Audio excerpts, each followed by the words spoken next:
Welcome back to another episode of the Better Than I Found It podcast, the podcast all things college golf. You're listening to Mike McGraw, the men's golf coach at Baylor. Today's guest is a Hall of Famer. Devon Brouse coached at the University of North Carolina for 21 years and has just coached 25 years at Purdue University, his alma mater. Devon is now retiring from the game, and I thought before he moved on down the fairway to a different chapter in life that I would have him come on the podcast and talk, and he gave me a great deal of wisdom today that I think you're really going to enjoy. So I hope you enjoy the listening.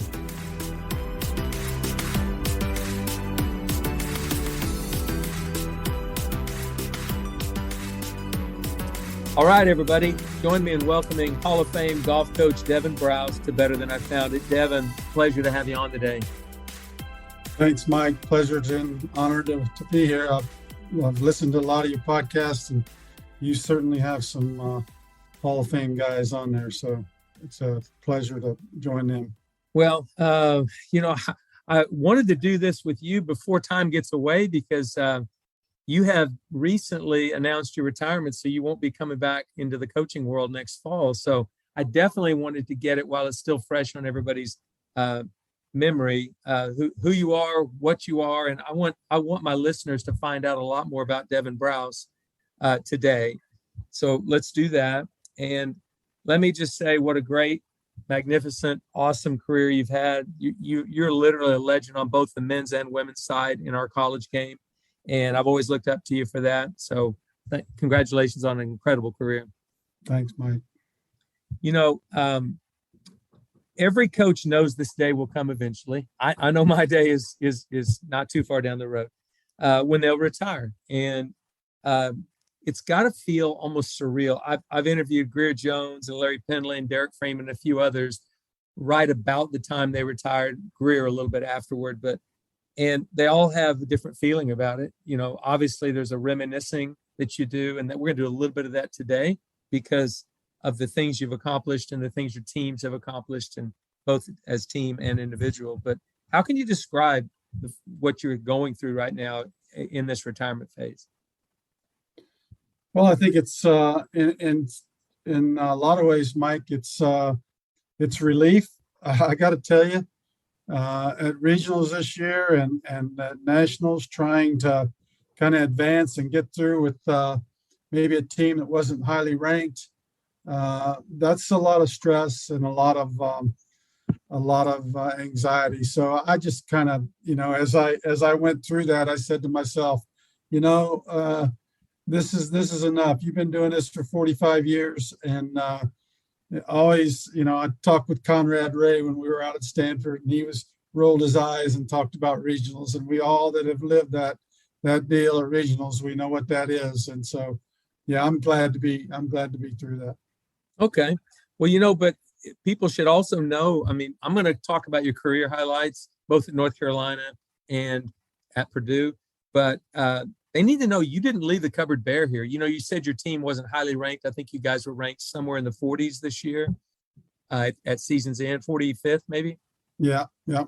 But you finished 12th last week at Nationals, almost made match play.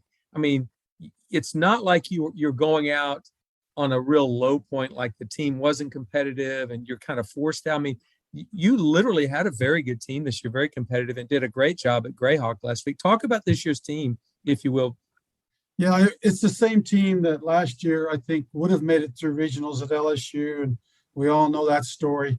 Mm-hmm. And so, we had something to prove and so forth this year in the postseason. But I just think it was a solid team, talented, maybe underachieved a little bit. And as a coach, you always look at your teams. Hey, are we going to overachieve this year? Are we going to underachieve? And this was one of the teams that had underachieved, quite frankly, for a year and a half, and so that troubled me. And to go out the way we did was really rewarding, because we had a couple girls that got sick. We had a couple players got injured. Our number one player was injured all the way through the spring semester, and she actually didn't play in two of the rounds at nationals. So it's just it's a team that only loses one player next year, so they should be solid again. Well, I mean, if you think about it, ranked 45th coming into nationals and finishing 12th and almost making match play, that's the not so underachieving part. That's a really great way to finish. I mean, you guys, did you feel like you had a real good chance to make it that last day or not? Oh yeah, we did. I knew what the number was going to be, and I knew we could shoot that number. So that, to me, that's what it comes down to. It's not about, the competition. It's about your players playing up to their potential. And Ryan Murphy at Texas paid me a compliment. He sent me a text after the tournament and congratulated me and said, "Coach, I just hope you'll share, 6 or 8 of your secrets with me, because now that you're leaving, I want your legacy to live on." He says the best way for you to do that is to share your information. and then he closed the message with, "Seriously, I want to know how you got the 45th team and ranked in the country and finished 12th in the NCAA." So I thought that was pretty. Well, maybe you saved your best coaching for last. I don't know. Maybe you did. Well, I just think hard work, Mike, and in the end, you kind of get what you deserve, and we had worked hard. I've always put in the reps and done the things that I've always had a lot on my plate in terms of other responsibilities and so forth. So I enjoy working. I've never felt like a day in my life that it was work. I've always felt excited about getting out of bed early and going to my so-called job, because I loved it. I enjoyed it, and I couldn't wait to keep building.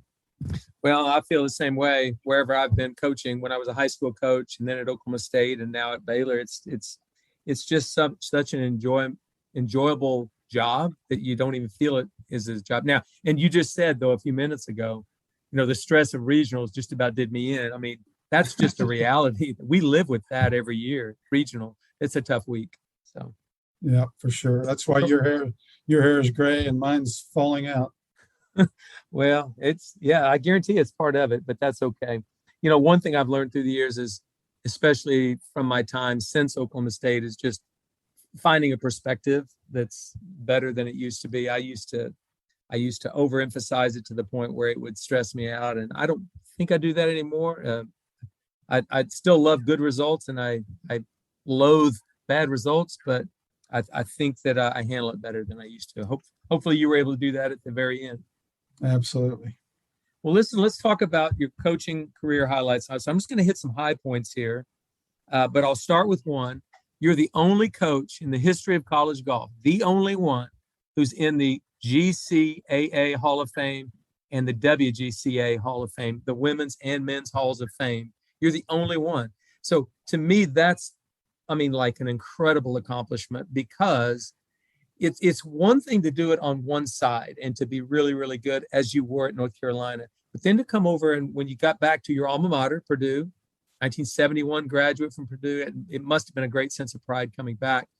But to be able to do it on the women's side, become a Hall of Famer there, I got to tell you, that's a pretty impressive stat. So that's number one. You have won a national championship on the women's side. We're going to talk about that. You were 5-time Big Ten Coach of the Year, 3-time ACC Coach of the Year. I think you won 6 Big Ten titles and 6 ACC titles, 113 team titles overall. You went to the national championship a total of 39 times. You coached an NCAA individual champion, numerous Palmer Cup, World Amateur Team, Walker Cups. You coach so many different successful individuals and teams that it's kind of mind-boggling. And as I told Larry Pendley when I was reading his stats off when he was retiring and we were doing a podcast together, it's like, if you see it just in sporadic little bits and pieces, it feels impressive. But when you see it in a lump sum, like I just read off those statistics, that's pretty impressive. And I know you're a humble guy, so you're not going to sit here and brag, but talk about that body of work right there. Well, yes. And, at UNC, I only coached the guys, Mike, as you know. And then when I came to Purdue, I coached both teams for 17 years before we hired Rob Bradley to coach the men. But, really proud of the guys I have coached. Have won 31 times on the PGA Tour. And one of those guys is a Purdue guy, and then the rest of them are UNC guys. But had the opportunity to coach at a great school my first 20 years, and then the opportunity to take that experience and those mistakes and everything I learned and bring it to my alma mater and coach both teams for 17 years, and then just the ladies the last 7 years. So just opportunity and the learning curve is incredible that I went down, and the leaders and the champions that I've been around in my career have influenced me at every step, every year. And those were great individuals, and I could list them for you, but that would take up too much time. But yes, it's just been a great opportunity that I've tried to build on and grow. And I think that the toughest thing for me, and I know you're going to talk about this a little bit later, is coming to Purdue and actually having 3 jobs. I was a PGA golf director over 36 holes, and coaching both teams. I mean, and one person cannot do 3 jobs, but Morgan Burke, who hired me, said, "Devon, we don't really have the resources to hire 3 people. You're going to do it all. You're my guy." I said, "Morgan, I've never coached women." He says, "Devon, you'll figure it out." And here we go, off to the races. And the facility part of it fits in with my background, Mike. Before I was ever in the PGA, before I was ever a golf coach, I was a turf science graduate from Purdue University. I was a golf course superintendent, and I was an assistant athletic director at UNC over all the athletic facilities, which included the golf course. And they gave me the golf shop to manage. And I said, well, if I'm going to do this, I'm going to join the PGA. And then got drafted to actually travel with the golf team because our golf coach was hospitalized with kidney failure. And so, they said, hey, we need somebody to take the team to Guadalajara, Mexico in February. And I was shoveling snow off my driveway there in December. So I said, yeah, I'll do it. And then it kind of assisted that spring more or less with the golf team, because I knew those guys. I was playing against them and competing against them. Although my golf background was not competitive golf. I played 3 other sports growing up, and golf wasn't cool. But shortly learned to do that at UNC and got in the PGA, like I said, and just it was a real growing opportunity, and just stepped from one year to the next and tried to build and do the best I could. Well, I would say this: you took over, I guess, in the spring of '78 or maybe fall of '77 at UNC, but your team finished '77. Yeah, that's correct. Yep. Yeah, and your team finished 5th at nationals that year at Eugene, Oregon. So you're a quick study. It didn't take you long. Well, that and the first year I was really the assistant coach. Wake Forest had won 13 straight Atlantic Coast Conference championships, and we beat them. So we broke their string. And then I think the second year you're talking about, we had the lead after the first 2 rounds of Bermuda Run, and we ended up finishing 4th or 5th or 6th or something. I don't know, but I'm kind of joking to myself. This coaching is pretty easy to be able to do that right out of the gate. But we had some good players, so it wasn't me at all. I do remember reading. I've read everything John Wooden has ever written or written about John Wooden. And one of the things he said was, make no mistake about it, I coached for 16 years before I won a national championship. So it took great players to win a national championship. I didn't take average players and do that. And so you obviously had some good players to start with. And that was it's nice to jump into a job where you're not rebuilding everything from start. You had good players. Who was the best player in that first team? Well, you said you wanted to talk about, before we get there, you said you want to talk about winning an NCAA championship. And I got to tell you, I lost 10 NCAA championships before we were able to win one. And so it's a learning curve. You got to compete. You got to be in that last group. You got to do a lot of things before you actually get lucky enough to win one. So yeah, it's you ask who the best player was that I coached at UNC. Well, Davis Love has won more times on tour than anybody. John Inman was probably a better college player, winning the NCAA championship and several other college tournaments. But the guy that I really remember the best got injured his third or fourth. Well, he didn't get injured. He had a bad spine on the PGA Tour. He was a leading money winner on the .com tour. Patrick Moore was his name. And Pat, as a college player, was my favorite player, and won several times in college, was an All-American. But he came up in the Phil Mickelson era, same time, and was overshadowed by Phil in junior golf, but and competed against Phil his whole college career. But Patrick was just not from a nice guy standpoint, but just from a competitive guy that would just cherish the opportunity to go get it done. He was one of my favorite players for sure. That's great. I had never heard that story. And obviously with guys like John Inman, who was the Fred Haskins Award winner, NCAA individual champion, Davis Love, who would go on to greatness as a professional. Interesting. I hadn't heard the story about Patrick Moore. So the back threw him off the tour, huh? Well, he had a bad spine. Yeah, he had bad scoliosis, even in college golf. My trainer once told me, Coach, I don't think this guy's got a future in golf. And sure enough, his back gave him problems on tour. He got a medical for a couple of years, but he was never able to come back. And the other guy that won the Ben Hogan Award was Mark Wilson, who was a great player and great young man for sure. Yeah, Mark won 5 times on tour. What a player he was, no Absolutely. doubt. So you had 10 top 10 finishes at UNC at the national championship. You had a second, a third, huh?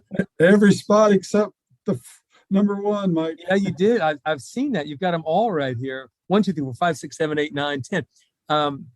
So I hate to ask the question, but I'm going to ask it anyway because people ask me all the time. So I'm going to throw it at you. Any regrets? Like, is there one that got away that you're going, oh my gosh, that was ours? Is there a regret? There was actually 2 that got away. Okay. In 1991 at Poppy Hills, we were leading after 3 rounds. We were playing with Oklahoma State the last round, and we just maybe not being there enough or whatever, they were able to run us down. Jackson Brigman, I think, shot 32 on the back 9, and they beat us by a couple. But that one I felt like really got away. We could have had it. And then in 93, we're tied. 3 teams are tied on the 72nd tee box. It was North Carolina, Georgia Tech, and Florida. And I had a freshman. I actually had 2 freshmen playing in the last 2 holes, and the one in the last group hit it in the water in Lexington, Kentucky. There, it was called Champions before, and made double bogey. Duvall drove it in the fairway bunker and made bogey, and Chris Couch hooked it in a pasture up left, way left of everything. I'm surprised it wasn't out of bounds, but he got it on the back of the green and 2-putted from about 60 feet to make par. And so par beat bogey and beat double bogey, and we lost by 2 to Florida that year. Yeah, those hurt. I mean, you think back, you look on it, that would have been a national championship, but yeah. We survive and we move on, don't we? We really do. We do. So incredible highlights that you've had. I mentioned a lot of them earlier. I just hit on the highlights. There's so much more that you actually did as a coach, but looking at all those highlights, it's pretty easy for me to see you could throw your career into 2 major buckets. The first bucket being UNC, and the second bucket obviously being Purdue and coming back home to your alma mater. So if I'm going to ask the question, how much pride was there being able to come back to your alma mater? And you didn't build something from the ground up, but you did a lot of building when you got there. So how much pride was that? A lot of pride, Mike. You could see the potential. In 1994, Morgan Burke, the athletic director, offered me the job, and I turned him down. I said, Morgan, you don't have the facilities, you don't have the package, you don't have the commitment, budget, whatever, resources to compete on a national level.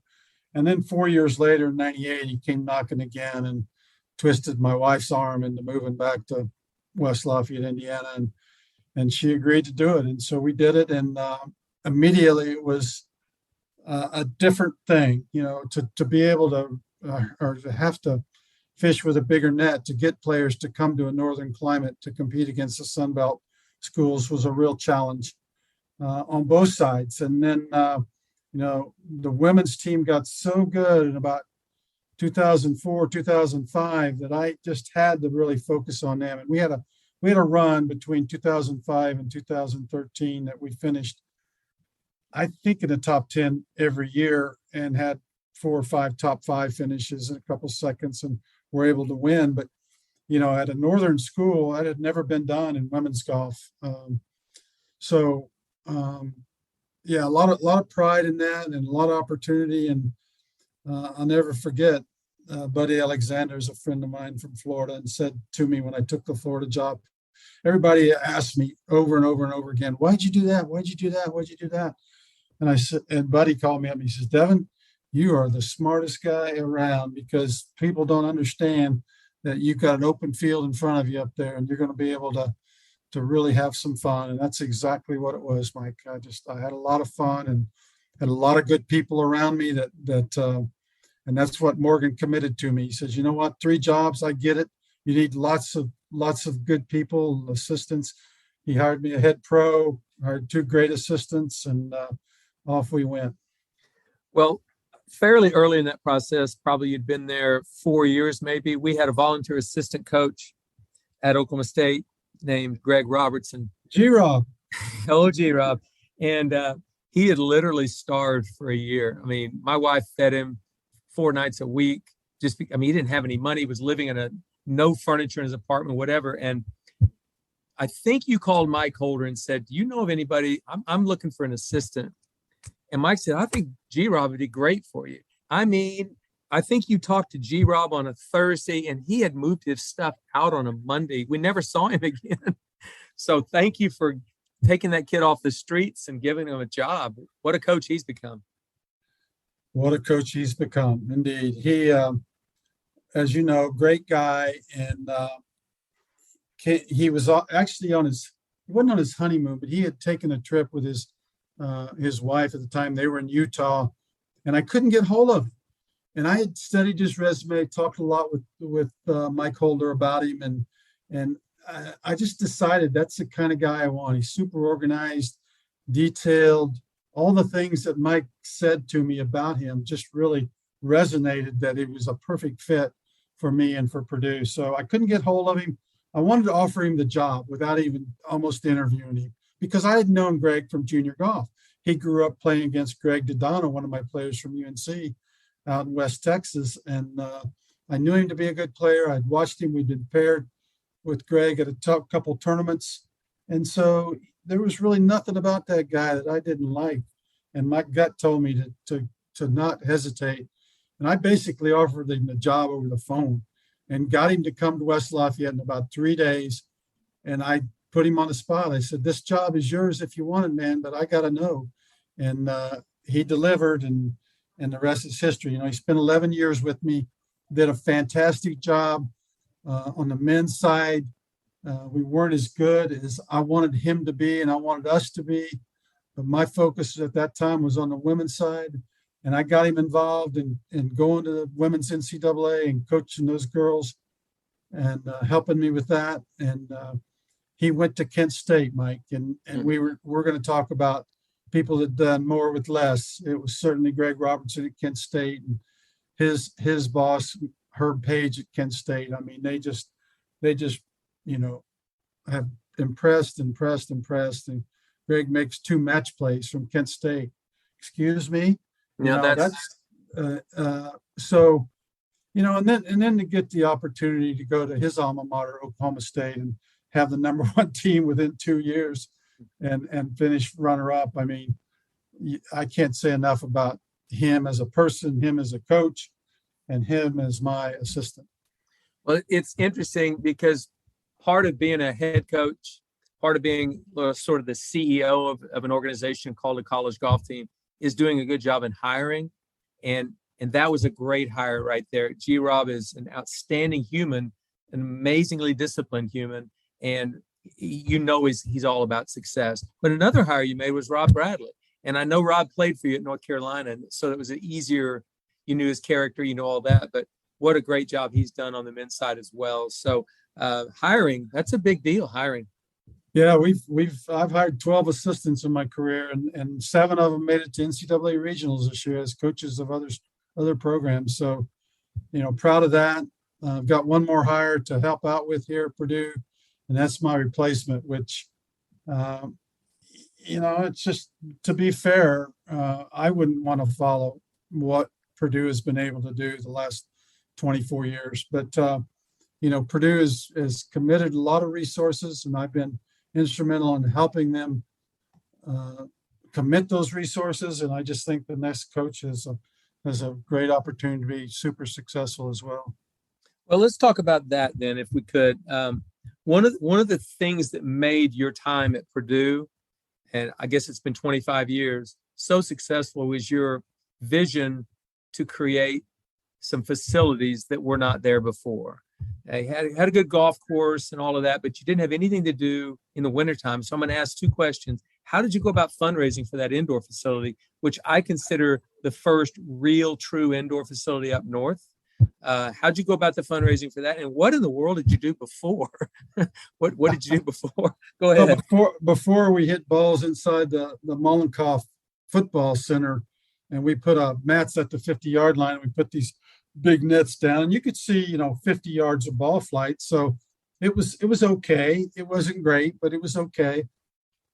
But just to start bringing those resources to bear, those former players and alums, and develop those relationships that allowed us to get the money to build a center and renovate the North Course. I was really fortunate because of my agronomy and turf background that I made super good friends with Pete Dye right out of the gate, and had known Pete before from some PGA design and construction seminars, which I really have always enjoyed. And I've been able to help renovate 3 golf courses in my career. So the 2 at Purdue and then the 1 at UNC.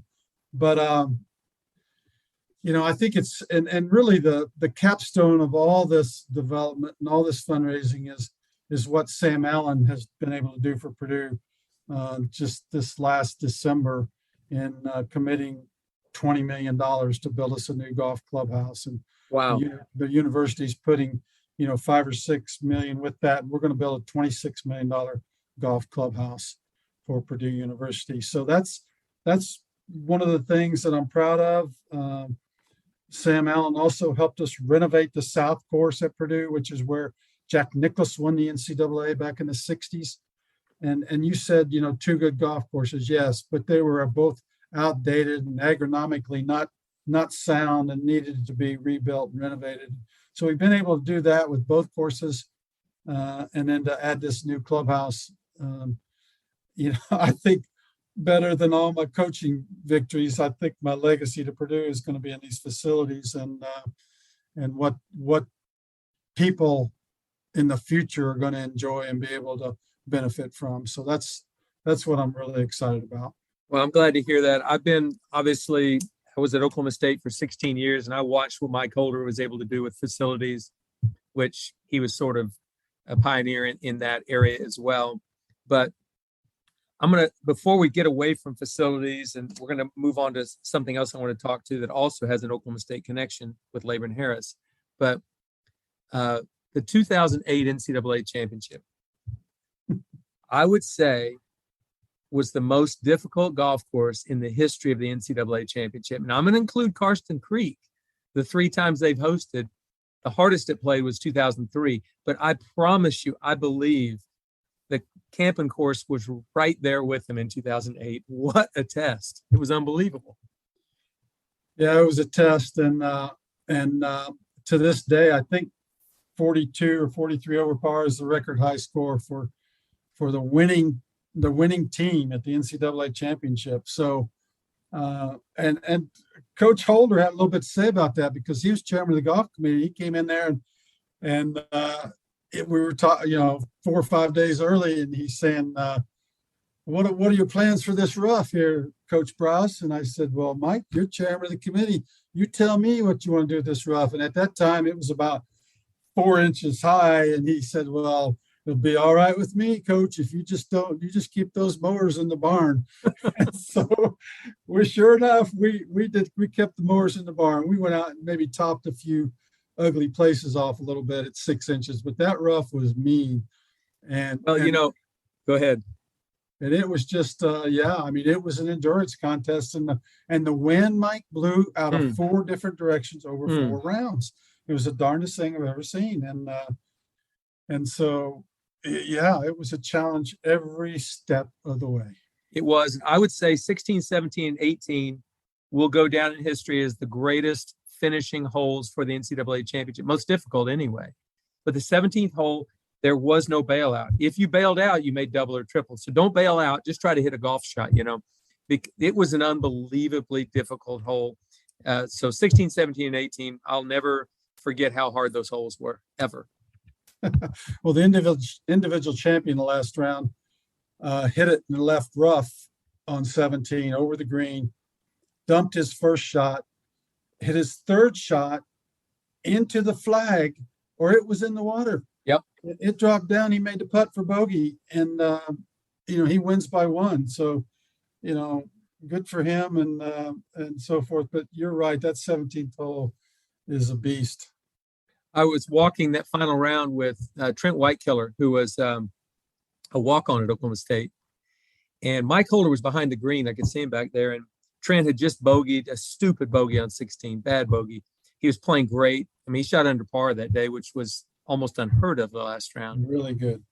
And he stood up there. We got the yardage, and he's looking at me. He says, "What do you think?" And I said, "Well, there's no 2 ways about it.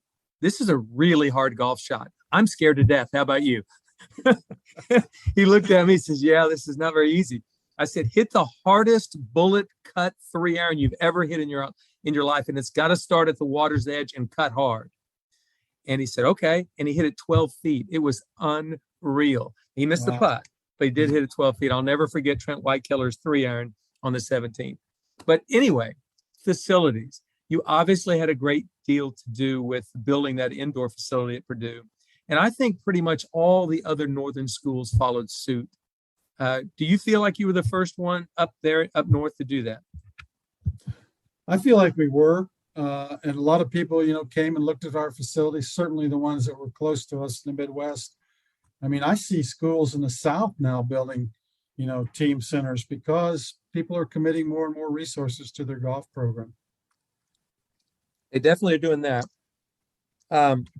What do you think the major key, if you were talking to a young coach, he's just got his own program and he doesn't have facilities. He doesn't have much in the way of, what would your first bit of advice be for a kid, a young coach, a 35-year-old trying to raise money?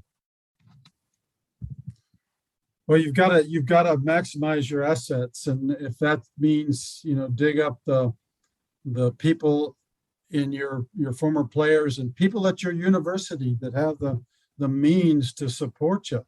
And then you've got to go pay your dues and get to know those people and get them engaged in your program. And it takes time. I mean, it took us 10 years to renovate the South Course. And one of the first things I did with Pete Dye was to get him to go out there with me and say, "Pete, we got to rebuild this course." He says, "Yeah, you're right." And I said, "Will you do that for us?" He said, "Yep, absolutely." I says, "Well, what are you going to charge us for it?" He says, "Oh, I guess I have to do it for the same fee I did at the North Course, $1.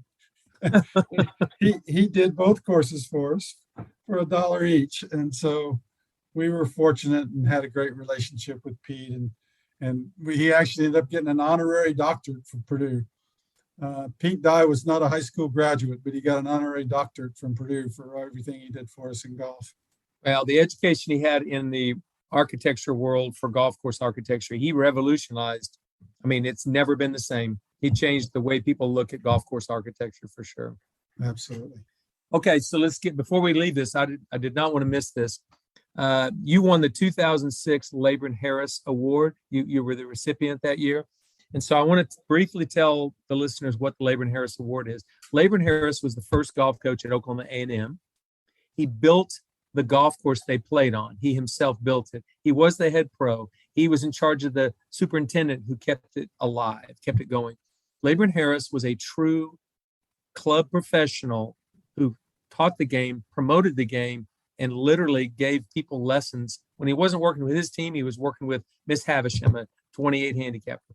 But he truly was a great college coach that was also a club professional. So they started this award many, many years ago, I think around 20 years ago, to honor those coaches who are actually club professionals, who are actually running golf courses. You got that award in 2006. 1 year, I was the head women's coach at Oklahoma State and the director of golf at Karsten Creek, and it almost killed me. How in the world were you able to do this at Purdue? How did you do that? Well, I think it's love, Mike, for what you're doing. You know, as you know, I came out of a turf management background. I was a golf course superintendent before I was a PGA professional. And when I got in the PGA, they had this apprentice program that took me probably 8 years to get through it. And you had to learn all the facets of golf. The business part always intrigued me. I was kind of a business-minded guy, but teaching golf, you know, instructing golf. I came out of other sports, other athletics, but so I learned to be a good teacher, and then being able to develop a team. Obviously, I couldn't do all those tasks myself, but I was able to build that team of a really strong head professional underneath me, and other assistant coaches that helped me with recruiting and helped me with day-to-day stuff with the golf teams. But I think just the vision and the leadership to empower people to help you go where you think you're capable of going. And I knew Purdue was a great university with great golf facilities. Why not? You know, we could do this, and we did it. Yes, you did, and you did a great job of it. But I look at guys like Jay Hardwick, look at guys, I mean, I could go down the list, Herb Page. There's been a lot of guys who've been club professionals, ran a golf course, and were able to also be competitive in the college golf world. So I want to congratulate you on that award. It's 16 years later, but it certainly was well-deserved and earned. And that's my favorite award in college golf, or one of them. The Byron Nelson Award is another one of my favorites because it goes to the student athlete who's also a great player. But the Laban Harris Award means a lot. And my dad was a club professional and a life member of the PGA. So, and he coached 2 years of high school golf. So he actually was both. So I always appreciated that. So congratulations. Now, another thing that leads from that is you taught the game, promoted the game as a club professional, but you also have been instrumental in like amazing organization of junior camps through the years. I mean, you have run as many junior camps as just about anybody. Talk to me about how you got those started and why those were so important to you. Yeah, well, obviously, the financial part of camps motivated me early on. As a coach back then, we didn't make very good salaries. And the only way I was going to put my kids through college is to find additional sources of income. So got into camps at UNC really like my second year there. But they honestly, they weren't very good at first because I didn't know what I was doing. But I was fortunate. I got a guy named Gardner Dickinson to come teach at my first two camps, and Harvey Ward came up and taught short game. So we assembled a good team, gave the students a good product. And I just decided, you know, this is hard work. This is stress. If I'm going to do it, I'm going to do it right, and I'm going to make some money at it. And so off we go to develop the concept of the coaches golf camp. And then it later became coaches golf school. And I built around golf coaches that could teach and could instruct. Jay Hardwick, you mentioned, and Larry Pinley, and you know, even I mean, I could name a lot of coaches to you that worked at my golf camp. One year we were at nationals with 30 golf coaches sitting in the room at the coaches meeting, and 15 of those 30 had worked at my golf schools. And so, you know, it was just leading and putting the team together, developed the coaches all-star camp down in Florida with Buddy Alexander, and Mike Holder was one of the coaches, and Larry Pinley and Steve Loy. And the five of us did a coaches all-star camp for a couple of years. And then we took that into a coaches all-star academy that we had in Orlando a couple of years till we had a frost delay. And then we moved it down to Fort Lauderdale and did that for a lot of years, right? The week before Christmas. And then to go with our summer camps, where I put this same group of coaches, or a lot of them, together and did the coaches golf school, and then the winter's thing was called the Coaches Championship and Academy, and we had a competition within the academy. And so, yeah, I'm very proud of all the students that we touched in those instructional schools. And oh, by the way, I learned to be what I think was a really competent golf teacher and golf swing instructor along the way, because it helped me in my career, and we were able to really help a lot of young people too.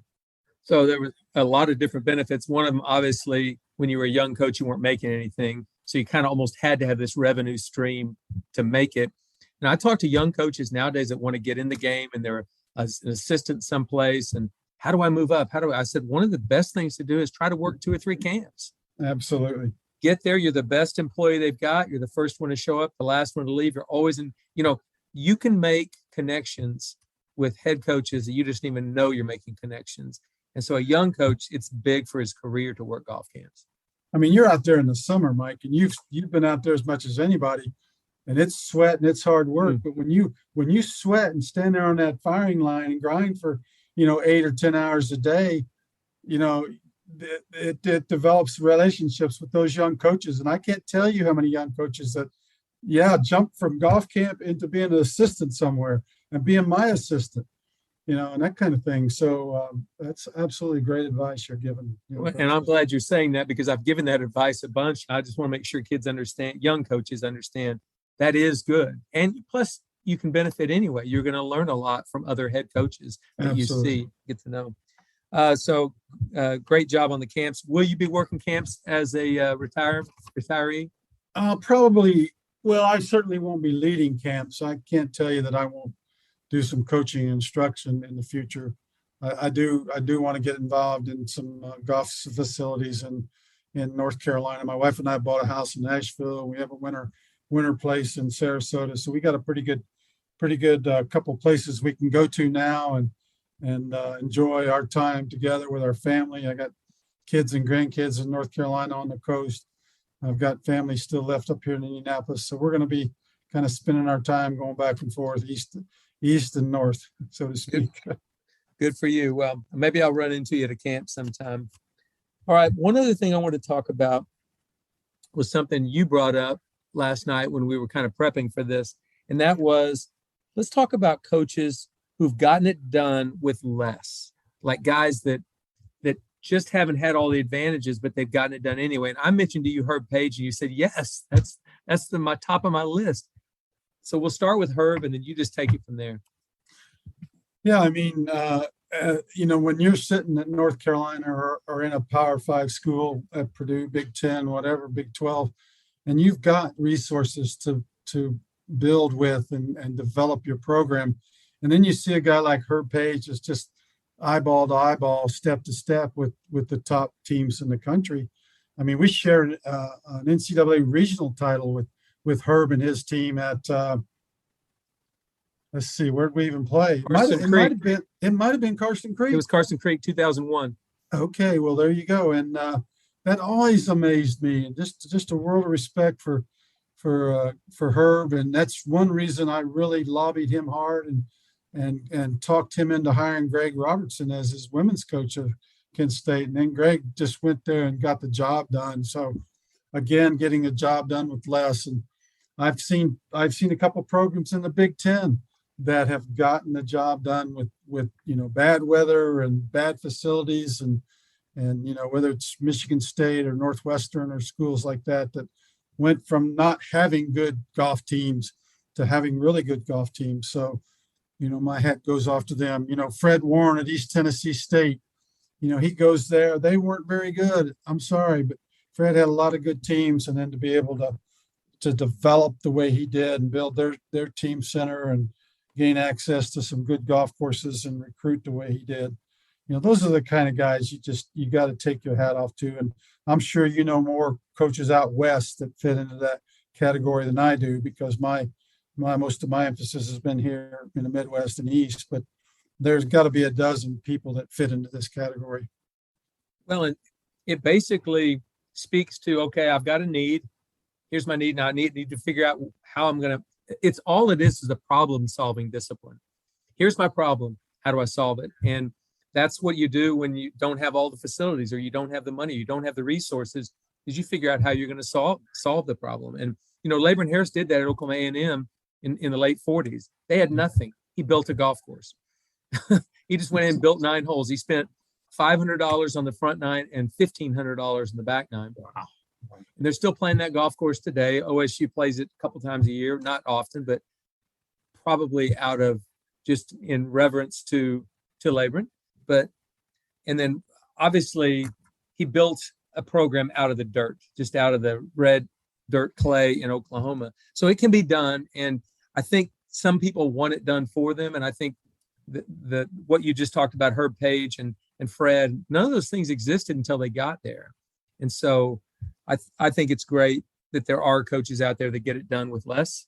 And so thank you for mentioning that. I think it has a lot to do, Mike, not to expand too much here, but just your will to be successful, and you just kind of will it done sometimes, and that's an important part of any champion I've ever been around. And those guys just will a win, or they will success, and that was a great example for me as a young coach and a young leader. That's great. So I asked you this question earlier, so I prepped you, and I'm going to see if you've got an answer right now. Best change you've seen in college golf since you got in. So 45 years ago, something's happened in the last 45 years that you consider that's really a good thing. I'm glad that happened in college golf. Well, it's funny because at the time, I wasn't sure it was a good change, but the change from aggregate scoring to daily scoring, I think, was a really positive thing, because I saw too many tragedies from the old system, whether it was Georgia winning or losing an NCAA championship because they lost one of their players. He had to go home to his dad's funeral. It just didn't make sense, and so I thought that was the best early change I saw. And then the NCAA regionals coming along, I thought was the next best thing that happened, because you didn't have the politics of lobbying the coaches on the committee whether or not you got invited to the national championship. You went out and you played for it. So those are kind of the two things that I thought of when you asked me that question. So in one way, the regional is the second best thing has happened, but in the other, it's the most stressful week we have. You said that earlier, Devon. Absolutely. It is a good thing, though. I agree. I think earning your way in is much better than a politics thing. And I don't think anybody can tell you how to get through regionals, Mike. I think you have to experience it, and you have to develop your own formula. And people ask me all the time, well, Devon, how come your teams always make it through regionals? Well, I could tell people what I think, but you know what? They've got to develop their own formula for making it happen and getting their players in the correct mindset. And that's not for me to say. Well, I know this. You've had a lot of success getting through regionals. So whatever you did, pass it on to the next coach that you hire. Okay. Before we get on, I'm going to ask you one more thing about the future. But before that, you have one of the great quotes in the history of college golf, period. And it's one that I use quite often. And so I'm going to say it. I may have to paraphrase you if that's okay. But you said somebody was talking to you about good attitudes and bad attitudes. And you said, hey, there are no good attitudes and there are no bad attitudes. There's attitudes that work and there's attitudes that don't work. And that could be taken so many ways. But to me, it was like everybody thinks it should be a cookie cutter. It's got to look a certain way, and attitude has to look a certain way. All you need is the result out of that attitude. So there's attitudes that work and there's attitudes that don't work. Do you remember making that statement? Absolutely. And it's just it's a little bit different than you phrased it, but I judge attitudes as either right or wrong. They aren't good and bad. And they're right if they work and you carry the right mindset. They're wrong if they hold you back. And it's like your players. Your players, the first thing they tell you when they're not playing well and you're trying to get them going at the turn or whatever, Coach, I'm trying. Well, Coach Mike, it's not about trying. It's about having the right mindset and playing golf. So everybody's trying. Everybody in the field is trying. So you quit using the word try. There's no such thing. That's really wonderful. And Mike Holder had a comment one time. He said, kid says, I'm trying, coach, I'm trying. He said, a mule can try. I thought you were a thoroughbred. Anyway, but it's the same thing you're saying there. Just quit trying and just get it done. Give me some results. So, well, listen, Devon, I've really enjoyed today. This has been a quick hour, but it's been great just hearing from you and certainly seeing your face before, before it's official. He's no longer going to be a coach at Purdue, and no, we're not going to see you on fairways anymore, but we're sure going to miss you. Well, thanks, Mike. I've enjoyed following your career and the podcasts that you're doing now to kind of consolidate the knowledge and the information these other coaches and these other people in golf are sharing with you. I mean, what a service to our game and to college golf, and you have facilitated that, and you have fulfilled the name of your podcast better than I found it. So good for you, and congratulations. I appreciate that very much, Devon, and I want to wish you the best of luck. And like I said, I won't see you on fairways, but maybe I'll see you working a golf camp sometime. I hope so, Mike.